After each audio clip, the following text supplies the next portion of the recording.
Diretsahan ng inamin ni megastar Sharon Cuneta ang talagang rason kung bakit never siyang umattend ng ABS-CBN Ball. This year, kinumpirma ng TV and movie icon na for the first time ay dadalo na siya sa inaabangang ABS-CBN Ball na magaganap ngayong gabi, April 4. Nagulat ang lahat sa ipinakita ng megastar na kanyang figure ng akmang nagfitting siya para sa isusuot niya sa nasabing event.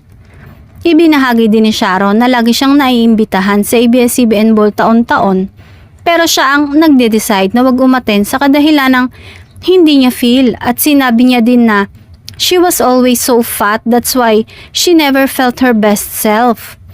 Pero ngayong maganda ang kinalabasan ng kanyang pagda-diet, ay willing siyang umattend na may confident. Samantala, abangers naman ang mga Sharonian sa magiging OOTD ni Mega tonight.